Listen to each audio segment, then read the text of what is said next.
जय Hind. Stock market 24/7 में आपका स्वागत है।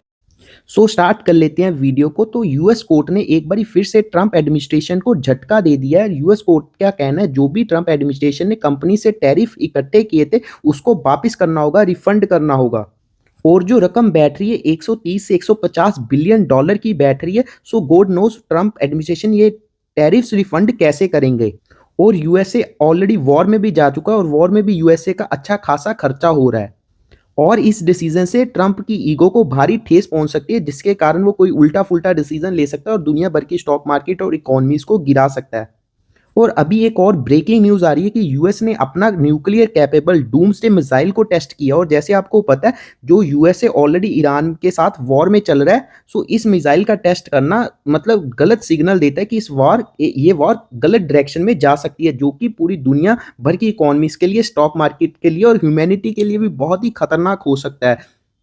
और ट्रंप का जैसे पहले भी बयान आया था कि ये वॉर 4 या 5 हफ्ते या उससे ज़्यादा भी चल सकता है, जिसके कारण आज आपने देखा होगा निफ्टी में तेजी देखने को मिली थी। सो आपको इस तेजी में इतना भी ज़्यादा विश्वास नहीं करना, आपने इसमें ट्रैप नहीं हो जाना, क्योंकि ये वॉर लंबा खिंच सकता है। अगर ये वॉर लंबा खिंचता है तो बहुत ही नुकसान देखने को मिल सकता है कंपनीज का।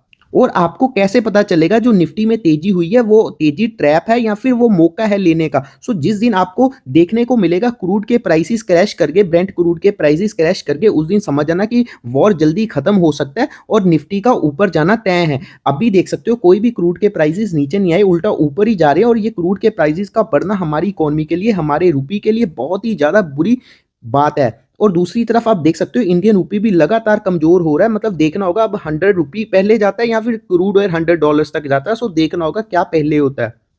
एक दिन की तेजी के साथ आपने उत्तेजित नहीं हो जाना और अपना सारा पैसा एकदम से निफ्टी में लगा नहीं देना। आप धीरे धीरे करके ईटीएफ में इन्वेस्ट कर सकते हो, क्योंकि ट्रंप का जैसा कहना है कि ये वॉर लंबी चल सकती है, जिसके कारण हमें वेट एंड वॉच की स्थिति को अपनाना होगा। और जिस दिन क्रूड ऑयल में आपको भारी गिरावट देखने को मिलेगी, उसी दिन आप समझना कि वॉर खत्म होने की कगार पर है। अब बात कर लेते हैं बीएसई के स्टॉक में। आज भयंकर तेजी देखने को मिली थी, लगभग 5-5.5% बीएसई का स्टॉक आज ऊपर ट्रेड करा था। उसके पीछे का कारण था बीएसई को सेबी की तरफ से फ्यूचर एंड ऑप्शन का एक कॉन्ट्रैक्ट लॉन्च करने की अनुमति मिल गई है, जो कि है सेंसेक्स नेक्स्ट 30 इंडेक्स। इससे बीएसई का बिजनेस बढ़ेगा, रेवेन्यू और प्रॉफिट बढ़ेगा। बीएसई के लिए पॉजिटिव खबर हो जाती है। नेक्स्ट आप देख सकते हो मजडाउन डॉग के स्टॉक में भी अच्छी खासी तेजी थी और लगभग 8.5% की तेजी थी। और इसके पीछे भी कारण था, मजडाउन डॉग को डिफेंस से एक बड़ा ऑर्डर मिल सकता है, जिसकी अमाउंट है 99,000 करोड़। मतलब इससे मार्केट कैप से बड़ा इसको ऑर्डर मिल सकता है। जो कि डिफेंस जो मजडाउन डॉग के लिए काफी ज्यादा पॉजिटिव हो जाता है। और डिफेंस में ऑलरेडी बहुत सारे ऑर्डर्स आजकल मिल रहे हैं, और क्योंकि बहुत सारी जगहों पर वॉर लगी हुई है, डिफेंस कंपनीज का तो पूरी दुनिया में मतलब आजकल बोलबाला है। और वो अच्छा खासा प्रॉफिट जनरेट कर रही है सारी दुनिया भर की डिफेंस कंपनीज। अब बात कर लेते हैं ओला की। ओला का स्टॉक तो जैसे आप देख ही रहे हो लगातार नीचे ही जा रहा है, 60 से 70% नीचे चले गया हुआ। अगर किसी ने अपना पैसा इन्वेस्ट किया होगा आईपीओ में तो उसका पैसा तो ऑलमोस्ट खत्म हो गया।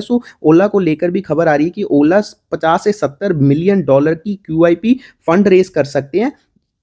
इस फंड रेज करने का कारण क्या है, क्योंकि आपको मैंने जैसे बताया था कि ओला अब डेट में जा रहा है, काफी ज्यादा डेट में जा रहा है। कंपनी को चलाने के लिए, ताकि उनका कैश खत्म ना हो जाए, उसके लिए ये क्यूआईपी फंड रेज करेंगे। इसके लिए बोर्ड का अप्रूवल चाहिए होता है। बोर्ड का अप्रूवल भी मिल चुका हुआ है और ये फंड रेज जो होगा 1500 करोड़ के आसपास का होगा। अगर आपने मेरी पहले वीडियो देखी होगी, मैंने ओला के रिगार्डिंग ये पहले भी वीडियो बनाई थी, जिसमें मैंने बताया था कि ओला बहुत बड़े केपेक्स कर रहा है। ओला की एक क्लैरिफिकेशन आई थी, जिसमें उसने कहा कि उनका जो केपेक्स इन्वेस्टमेंट का साइकिल है वो खत्म हो गया ऑलमोस्ट। अब ओला प्रॉफिट जनरेट करना शुरू करेगा। जो भी उसने इन्वेस्टमेंट में पैसे लगाए थे, उसने बहुत बड़ी गीगा फैक्ट्री लगाई थी, आर एंड डी पर पैसा खर्च करेगा। उससे ओला अब प्रॉफिट जनरेट करना शुरू करेगा।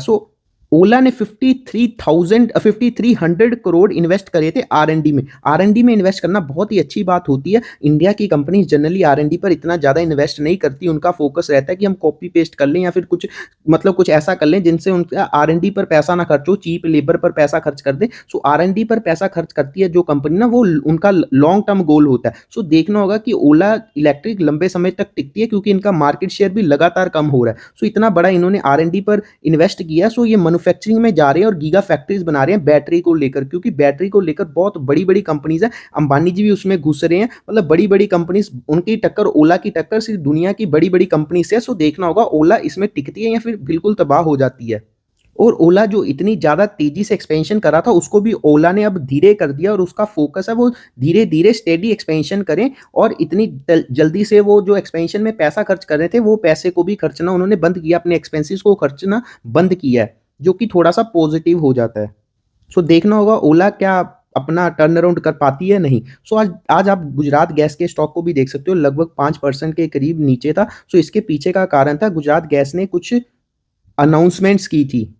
सो 6 मार्च को गुजरात गैस ने अपने इंडस्ट्रियल क्लाइंट्स, जो भी उनके इंडस्ट्रियल क्लाइंट्स थे, उसके उनके लिए कहा था कि जो उनको डेली एलएनजी की सप्लाई होती है, उसमें कट देखने को मिलेगा, क्योंकि जैसे आपको पता है मिडल ईस्ट से सप्लाई हो नहीं रही वॉर के कारण, जिसके कारण गुजरात गैस से स्टॉक में आज भारी गिरावट देखने को मिली थी।